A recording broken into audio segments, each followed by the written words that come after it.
Hello, welcome to Housekeeping on a Dime. Today we're going to tackle gardening on a dime. I am by no means an expert on gardening.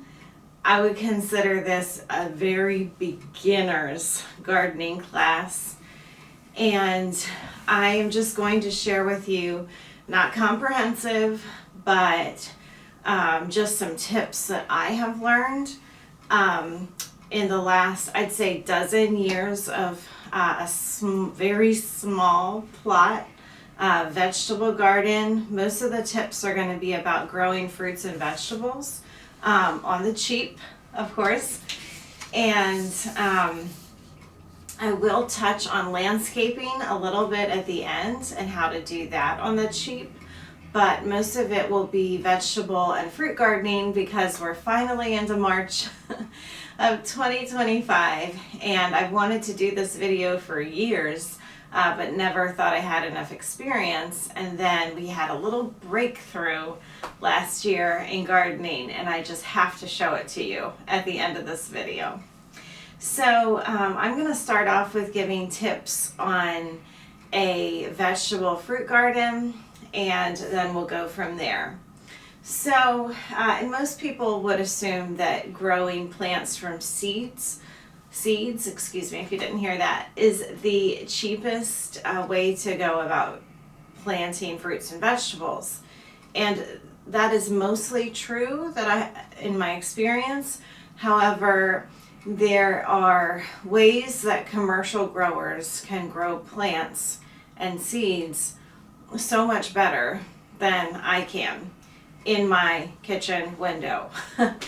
And so sometimes I have found you might as well just buy the plant for $3 to $5, and you get a bigger plant when you get it that will produce fruits and vegetables faster than growing your little seedlings in February or March, and then also buying the soil for them, and then planting them after the fear of the first frost, and then having to wait. Like, there's just something about not being able to make them as big and as plentiful. But then on the other hand, I've also had where I bought a pepper plant, for example, and it literally gave me 4 peppers on like one cycle, and then it never grew another pepper again. And so of course that was not worth the $4 plant that I paid for it. So it's a lot of it's experimentation, and plants can add up.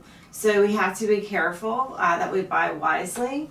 So, okay, seeds sometimes are free. Like if you're harvesting them from the fruit themselves, the seed is free, right? So how about seeds? Let's get started with that. My all-time favorite seed, because it's so ridiculously easy to plant, are sunflower seeds. So I've been growing sunflowers for, I think, the whole time. Every year that I've ever gardened, I've grown sunflowers. And most people think, yeah, but they're not useful. You can't eat them. What's the point? I mean, you can eat sunflowers. Now, I have not ever tried to roast them myself. I would like to one day. My problem is by the time I start harvesting the sunflowers from the heads, sometimes they'll get moldy. And so that's the main reason why I have not tried roasting my sunflower seeds and to use them for human consumption. So what do I do with them? I use sunflower seeds for obviously beauty, because I love the look of them. I use them because they attract yellow finches, and I've never had a yellow finch on my property until I planted sunflower seeds. And so yes, they will eat some of the seeds, but you're getting so many seeds anyway. You're just kind of happy for the help that they come and they eat some of them. And they're just so beautiful to watch. And I wonder if it's because they feel safer camouflaged in the sunflower, and that's why the yellow finches come. But they're really cool. So that's another reason I love to plant sunflower seeds. I've used them before. At one time at our old house, we had an ugly chain link fence. And so I used sunflower seeds to plant along the fence line to hide the ugly chain link fence. And that also gave us like a privacy barrier. So you can use sunflower seeds as a privacy barrier. I had a coworker once who said that he literally threw the David sunflower seeds that you eat in the back of his property, and they all sprung up beautiful, and then they hid the train tracks that were behind his house. So sunflower seeds, really cool. They always come up. Like, he didn't even plant them in soil. I do, but he didn't. So in my area, the fear of frost is over at Mother's Day. So it's super easy to remember in my zone. But your zone, you just have to find that out. I believe it's on the back of a seed packet. Where it tells you when, well, no, it just tells you when you can expect to, it says outdoor planting dates. But it doesn't give you exact. So I would just Google your area and say, when is the fear of frost over in my area? So another thing is, when you look on the seed packet, it will tell you how many days to germinate. So that's how long the seed will stay warm under the soil before it starts coming out. So with this flower packet, I have 7 days that the seeds will be safe under the soil.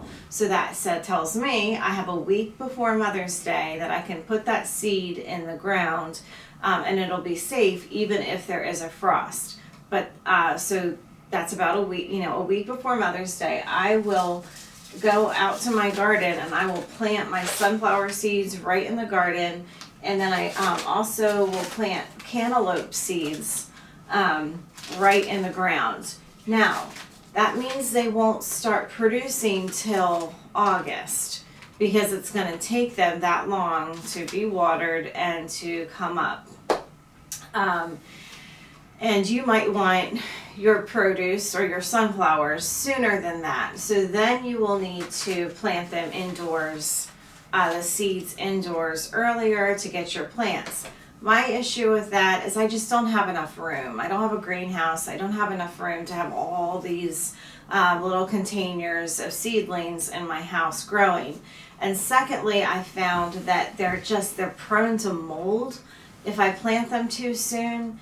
And they are also, they get tall and leggy. So that's another issue with planting seeds in your house and not buying a plant straight from the greenhouse is I just struggle with mold and then them just not being super healthy. So I plant sunflower seeds and cantaloupe seeds right in my garden. I've been told that heirloom seeds are the only ones that will produce year after year, but my cantaloupe seeds are on their second year growing from the same cantaloupe, and I harvested the seeds out of a delicious sweet cantaloupe that I got at the grocery store one year. And so unless that wasn't from an heirloom seed, it may not be true. It may be that any seeds or might grow for you. I'm not sure. But I always plant these straight in the ground in my garden right the week before Mother's Day or the week before the fear of frost. So other seeds, I am experimenting this year with tomato seeds from an heirloom tomato plant that I bought last year, and I harvested the seeds, and I'm planting 4 of them to just see, because sometimes a tomato plant will give you 30, 40 tomatoes in the summer from one plant and you have way too many than you can eat. And I do chop my tomatoes and put them in Ziplocs and put them in the freezer, and then use them in the winter for salsa or chili or spaghetti, things like that. I'll add them to them. But you only have so much freezer space as well. So I don't want to go crazy getting too much. And then the more you plant, the bigger the garden you have, then the more work, obviously, it is to weed and to water it. And last year, because it was so wicked dry around here, it was a lot of work just keeping my plants alive with the watering. So you have to factor all that in. So my garden is literally, you'll see it at the end of this video, it's literally like 6 feet by 6 feet. I think I'm going to get a little bigger this year, but it still is fun and productive. And I'll tell you why. And then I'm also experimenting with a pear. I have never ever grown a tree from a seed, but I'm trying, because we also had a delicious pear, and I'm humoring, of course, my 7-year-old, and we're trying. So those are the seeds that I'm experimenting with this year. I'm also going to plant these perennial flower seeds, which, by the way, these come from Dollar Tree. So they're 4 packs for $1.25. You can't get any cheaper than that. And my dad has used Dollar Tree seeds to grow his garden, and he's had good success with them. So don't overlook Dollar Tree for those. The perennials means they'll come back year after year, so I'm going to keep trying to plant perennial seeds and see if I can grow up my flower garden as well, which is in the front of my house. Those is mostly, let's see. Oh, one more thing, a couple more things about seeds I wanted to say. You can buy expired seeds and they grow fine. So if you find cheap expired seeds, don't worry about them. They should do fine. At least they've done fine for me. And, and by the way, I also use my sunflower seeds as bird seed in the winter to attract really fun birds I never knew existed before. So you can use them for bird seed, and then of course you can use them to replant for the following year. And sometimes I even re-gift them to people. Who knows? They may get thrown away or given to the birds, but at least I try to not just throw them away. Okay. A lot of people assume that they should get egg cartons to grow seedlings in, and yes, they're free. The problem with egg cartons for seedlings is that they don't have very much soil. It's so little that you're going to have to replant them really fast, number one. Secondly, if you do go the egg carton route, do not use the paper cartons, because the paper egg cartons will soak up all the water and dry your plant out. So make sure you're using the styrofoam or the plastic egg cartons. A lot of people have good success with yogurt cups or Dixie cups, and then you have to buy less potting soil. So I have this seed starting mix that I bought this year, but mostly any potting soil is good.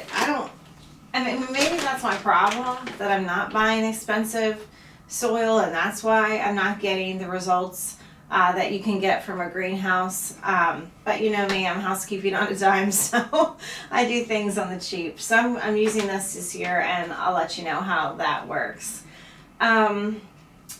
Okay.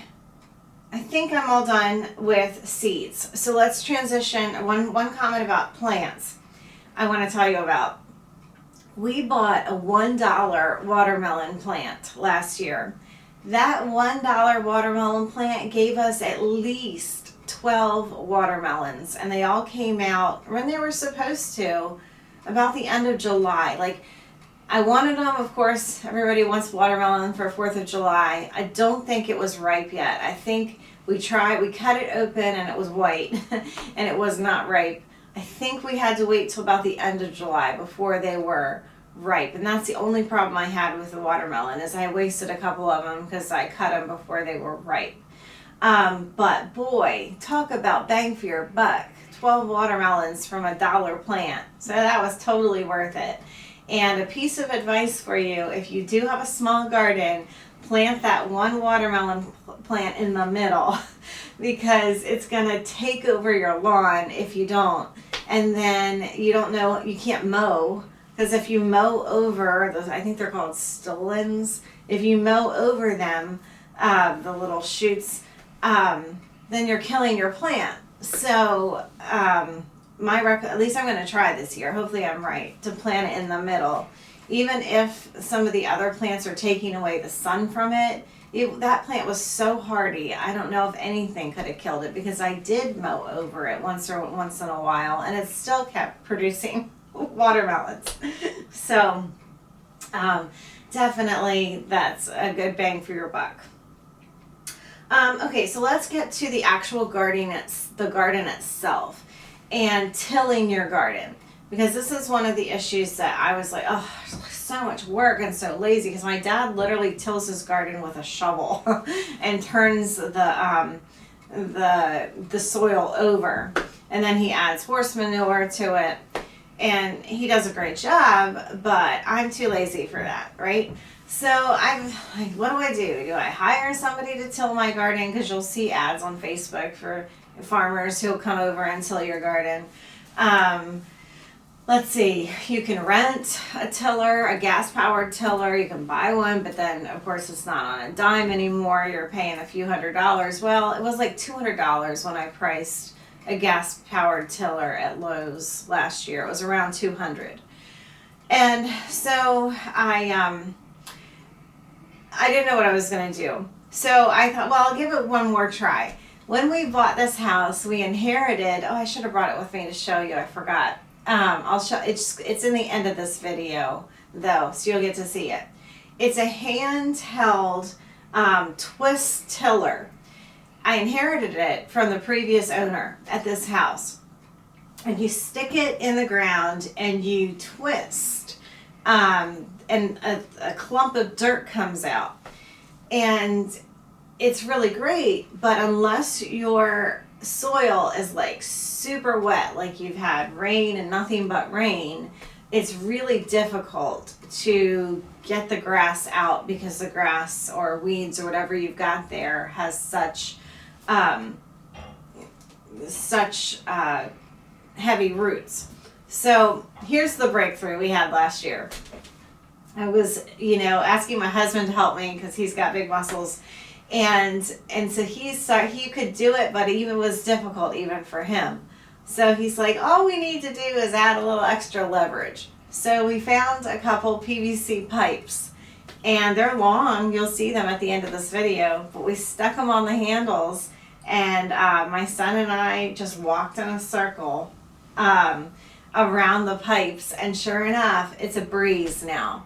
It's a breeze to till your garden. Now, at the end of the video, when you see my son and I do it together, it looks even really easier because we are already working on the existing garden. I'm going to use the same area again this summer, but eventually, if we stay here long enough, I'm going to use different parts of the yard so that, your plants will grow well. So that's, now the one that I have is a quality one. It's a Fiskars, and I just looked it up on Amazon. It was like $50, so it's still not, free, unless of course you can find it secondhand, which you might be able to find it on eBay secondhand, or anywhere you buy secondhand things in your area. They did have one that was like $25. I don't know, obviously it wasn't the same brand, so I don't know if it's any good or not, but it might be worth the try if you'd like to try it out. Okay, so topsoil. Topsoil's not cheap either, and when you're thinking about you know, a large square foot of area, if I had to buy this bag at $4 a bag and cover it completely, that's not cheap either, right? So, of course, you use the bottom soil that you have as long as it's decent soil to grow your plants in, but putting on top of your plants, what do, right? So if you have access to manure from a local farm, then great, wonderful, use it. It'll grow fantastic vegetables and fruits. But if you don't, a lot of people recommend saving coffee grounds and using coffee grounds, and they do work. So use them just as topsoil though. Don't try to grow your plants in coffee grounds because they don't have enough nutrients and they won't work well. But here's another tip. So I'm also going to show you at the end of the video something else that we did with our garden. And we divided our garden up into a grid. Kind of, and in the end, it looks like this archaeological like dig site. Okay, so you take any long sticks that you've got, or even string, and you lay them down in a grid pattern in your garden. And in the middle of every square in the grid, that's where you're going to plant your seed or your plant. And if you've got a seed, then of course, you know, find some little stake or popsicle stick and label it in that where you planted that seed and what it is. And then all you have to do is take a handful of your topsoil and put it right on top of that seed. And you're good to go. And you don't have to put topsoil over the entire garden because why bother, right? Why waste it? So I'm so excited when I found that, when I could do that. And I mean, I've literally used like old curtain rods as part of my sticks. I've got, when you're out there, or when you see at the end of the video, you'll see that we use pipes, but I'm not finished yet. It's only, for me, this video is going out at the end, or I'm making it at the end of February, and so I'll have many more squares when I finally do finish my garden than I have that I'm showing you at the end of this video right now. And then just real quick, a few tips before we go out there about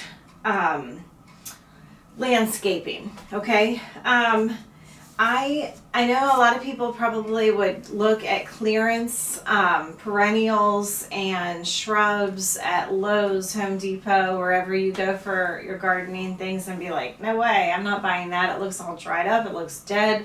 It's never going to grow. But I actually have had shrubs grow just fine from the year-end clearance. Like literally, I got a rhododendron for $1 and planted it, and it's doing right outside this window. It's doing just fine.